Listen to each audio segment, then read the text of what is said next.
Last একটা topic, সেটা হচ্ছে যে ট্রান্সশিপমেন্ট নিয়ে অনেক কথাবার্তা হচ্ছে। তো আজকে ওখানে কমার্স উপদেষ্টাও ছিলেন।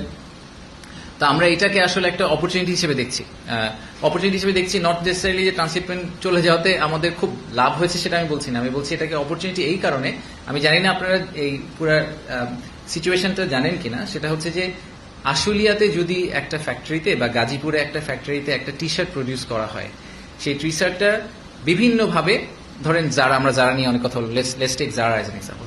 জারার একটা টি শার্ট প্রডিউস করা হয়, আমরা মনে করি যেটা পর্তুগালের একটা স্টোরে ফাইনালি এন্ড আপ করবে, ঠিক আছে? সে কি করবে? তার হাতে কয়েকটা অপশন আছে। একটা হচ্ছে সে আশুলিয়া থেকে ঢাকা এয়ারপোর্টে আসবে, তারপর ঢাকা এয়ারপোর্ট থেকে ফ্লাই করে পর্তুগাল যাবে, পর্তুগাল যেয়ে বা পর্তুগালের কোনো ওয়্যার হাউসিং একটা সিটিতে যাবে, সেখান থেকে ওই স্টোরে চলে যাবে। আরেকটা অপশন হচ্ছে সে ট্রাকে করে কলকাতা যাবে বা ট্রাকে করে দিল্লি যাবে, সেখান থেকে ফ্লাই করে সে ওখানে যাবে। তো যখন সে ট্রাকে করে আরেকটা দেশে যাবে, ওখানকার এই যে অপারেশনাল চার্জ, এয়ারপোর্ট চার্জ, সব চার্জ কিন্তু ওই দেশ পেয়ে গেল। ফানিলি ইনাফ, বাংলাদেশে এই মুহূর্তে যে সিচুয়েশন, তাতে দিল্লি বা কলকাতা থেকে ফ্লাই করা আমাদের এই সাপ্লায়ারদের জন্য সস্তা ঢাকা থেকে ফ্লাই করাচ্ছে। How is that possible? I have no idea. আমরা গাজীপুরে প্রডিউস করে ঢাকা থেকে ফ্লাই করে নিয়ে যেতে পারছি না, কিন্তু দিল্লি বা কলকাতা থেকে আমরা আরো সস্তায় নিয়ে যেতে পারি। এই কারণে লোকজন ট্রান্সশিপমেন্ট করতে চায়।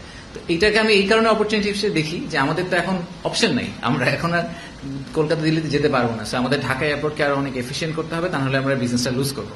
তো ঢাকা এয়ারপোর্টকে এফিসিয়েন্ট করার একটা সুযোগ পাওয়া গেছে, সিলেট এয়ারপোর্টকে এফিসিয়েন্ট করার সুযোগ পাওয়া গেছে, সৈয়দপুর, কক্সবাজার, লালমনিরহাট, বেশ কয়েকটা এয়ারপোর্টকে রিইউটিলাইজ করার একটা সুযোগ পাওয়া গেছে। সো এই অপরচুনিটিটাকে হাতে নিয়ে আমরা ট্রাই করব যে এই ধাক্কায় আমরা কোনোভাবে এয়ারপোর্টগুলোকে আরেকটু এফিসিয়েন্ট, আরেকটু অ্যাক্টিভেট যদি করতে পারি, তাহলে হয়তো আমাদের ওভারঅল ইকোনমির জন্য this will turn out to be a good outcome in the long run.